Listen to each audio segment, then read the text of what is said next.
do want to solve the deficit problem that we have with China, with the European Union and other nations. And they're going to have to do that. 미국 트럼프 행정부가 쏘아올린 관세 폭탄에 한국은 물론이고 여러 국가들이 분주하게 대응책 마련에 나서고 있습니다. 최상목 경제부총리는 오늘 오전 외교부 장관, 산업부 장관 등이 참석한 대외관계 장관 간담회를 주재하면서 범정부적 협상 노력을 강화하겠다, 민관이 함께 최선의 대응 전략을 마련하겠다, 이런 입장을 밝혔습니다. 유럽을 포함한 미국의 동맹국들은 미국을 향해 강한 우려의 목소리를 냈습니다. 유럽연합은 미국의 철강, 알루미늄 관세에 맞서서 총 260억 유로, 우리 돈 약 42조 원 규모의 보복 관세를 부과할지를 결정하는 찬반 투표를 오는 9일 진행하기로 했습니다. 20% 상호 관세를 부과받은 프랑스의 마크롱 대통령은 지난 3일 프랑스 기업이 당분간 대미 투자를 중단해야 한다, 이렇게 촉구한 데 이어서 지난 5일에는 스타머 영국 총리와의 통화에서 세계 경제에 대한 우려를 공유했습니다. 10% 상호 관세를 부과받은 영국의 스타머 총리도 해당 통화에서 두 정상은 무역 전쟁이 누구에게도 이익이 되지 않는다는 데 동의했다, 이렇게 밝혔습니다.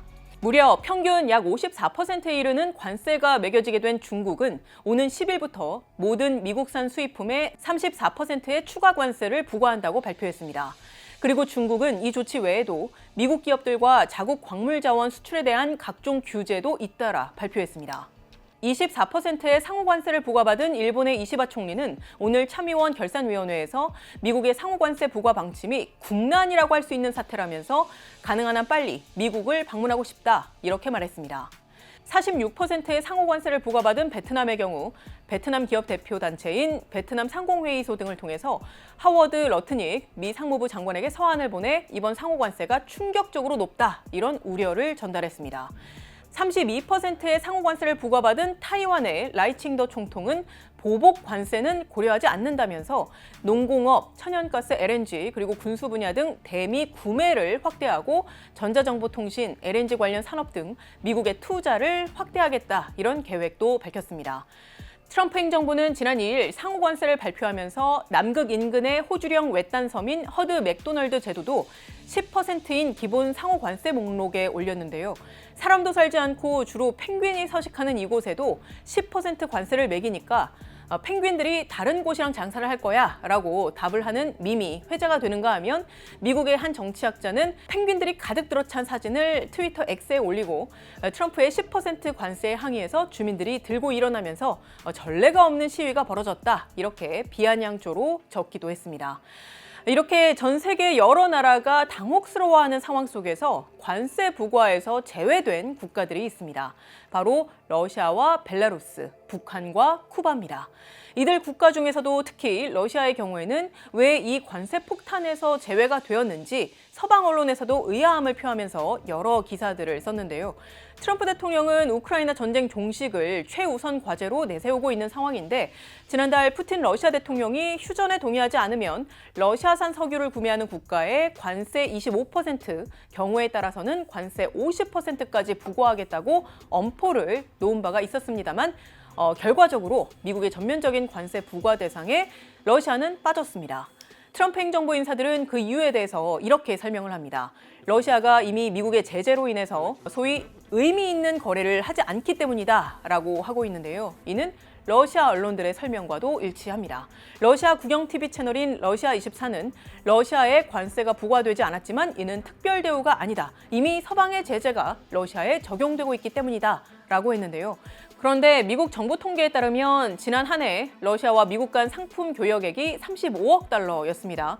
물론 우크라이나 침공 전인 2021년에는 360억 달러에 달했던 것에 비하면 10배 이상 낮은 것이긴 하지만요.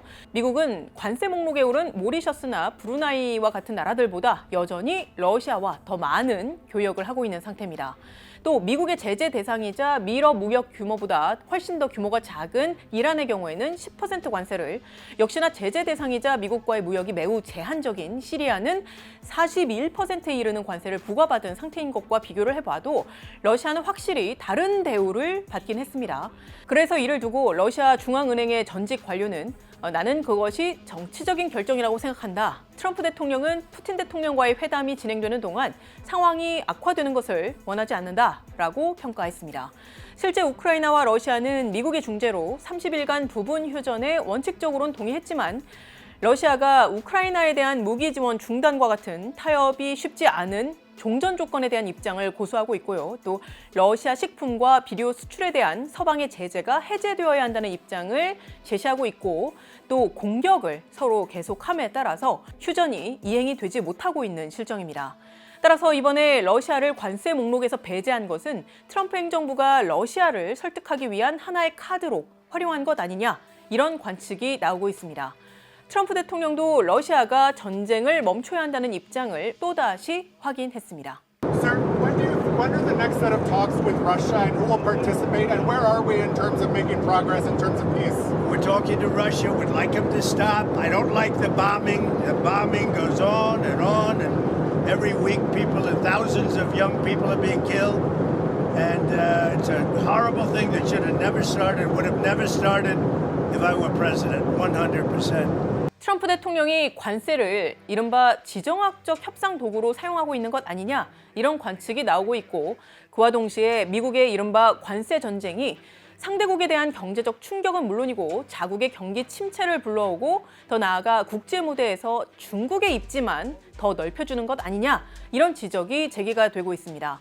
아무쪼록 한국 정부도 다른 국가들의 대응을 면밀하게 지켜보면서 미국과의 개별 협상에서 우리 경제에 미치는 충격파를 최소화할 수 있도록 총력을 다해야 하겠습니다. 지금까지 딥백픽의 김혜영이었습니다.